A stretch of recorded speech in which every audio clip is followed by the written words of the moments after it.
l'a violée. Et elle est restée constante. Cette femme n'a connu aucune variation dans ses déclarations. De l'enquête de police jusqu'à l'instruction préparatoire et jusque devant votre tribunal, monsieur le président, vous l'avez vu ici, elle s'était effondrée même. Cette femme-là a dit mordicus, c'est bien Madalou Keïta qui l'a violée. Aussi, monsieur le président, vous ne verrez aucun témoignage à décharge qui indique que M. Madalou Keïta n'est pas auteur de ces faits. Même son chef, qui était avec lui ce jour-là, aucun élément de son équipe, même de façon spontanée, ne s'est déplacé pour venir devant votre tribunal, témoigner pour lui. Et cette dame-là a dit, monsieur le président, qu'elle insiste là-dessus, qu'elle ne se trompe pas, parce qu'elle le connaît. Et on a posé la question à Madalou, est-ce qu'il y a des antécédents entre vous? Il dit non, il n'y a pas d'antécédents. La dame dit donc, je n'ai aucun intérêt à vous accuser. Et vous avez vu cette dame-là ici, monsieur le président, vous avez vu son corps.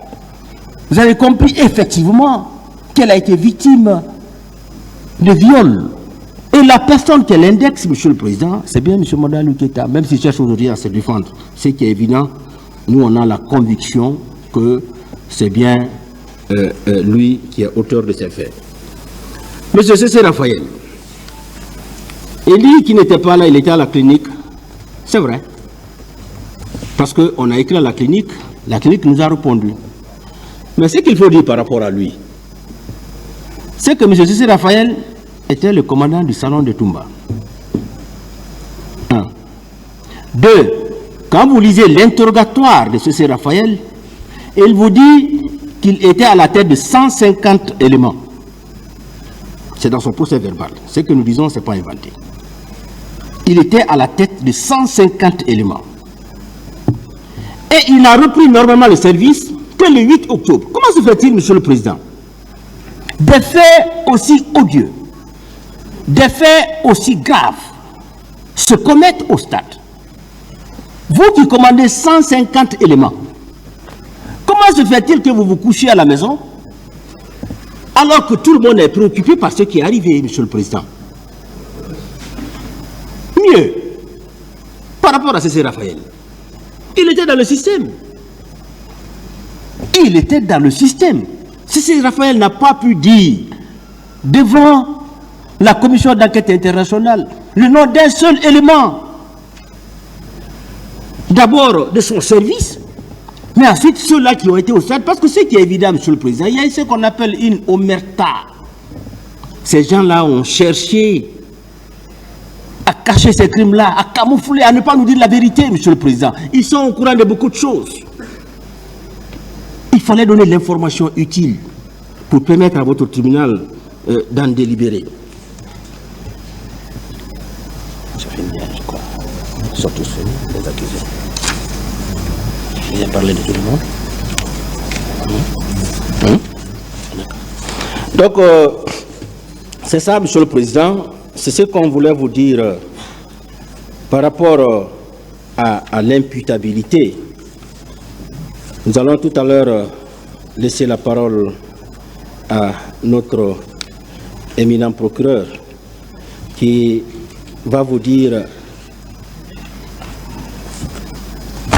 qui va vous parler des jurisprudences internationales et également qui va proposer des peines. Monsieur le Président, nous ne finirons pas notre propos sans vous dire encore une fois merci. Merci de votre sagesse, Monsieur le Président, honorables assesseurs. Merci de votre hauteur de vue.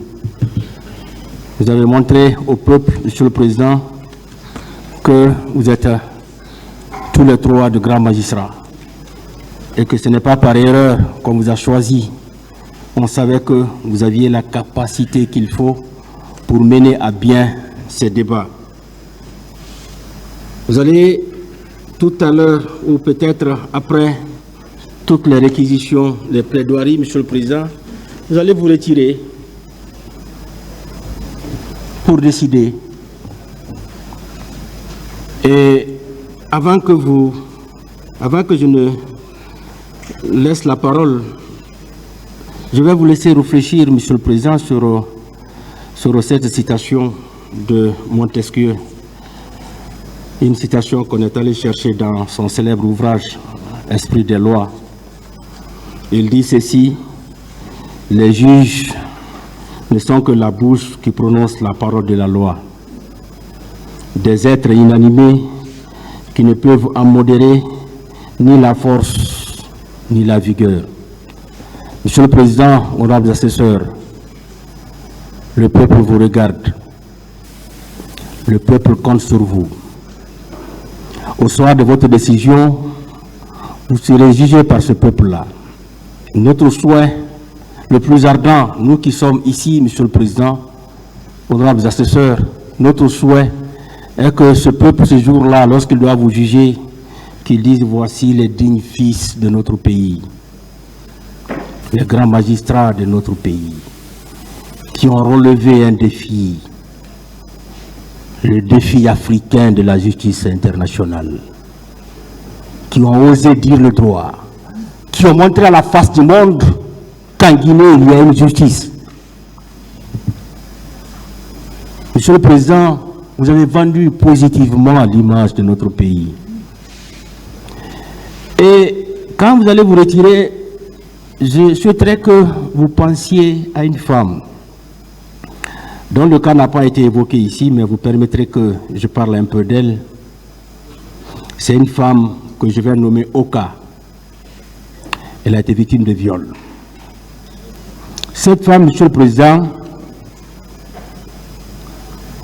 quand on a parlé de manifestation, elle était nourrice. Son enfant n'avait que 3 semaines. Elle a confié son enfant à sa voisine. L'enthousiasme, l'euphorie l'ont amené au stade. Arrivée au stade, cette femme a été enlevée par un militaire. Elle a été conduite, Monsieur le Président, dans un endroit où, jusqu'ici, elle ne peut pas reconnaître. Cette femme, Monsieur le Président, elle a été violée. Pendant une semaine, les yeux bandés, enchaînés, Monsieur le Président. Son bourreau sortait, il partait, il se saoulait la gueule. Il revenait, il violait cette femme-là.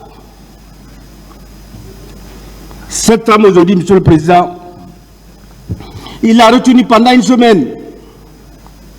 Il est allé la jeter à Bambeto. Une bonne âme a pris la femme-là pour l'envoyer à Koza.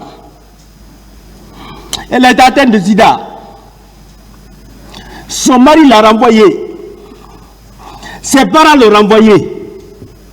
Cette femme est dans la rue, Monsieur le Président. Je vous remercie.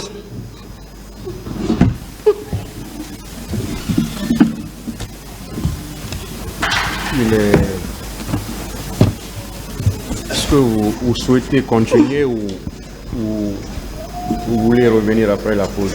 Après la pause, Monsieur le Président, si vous te permettez. L'audience est suspendue alors.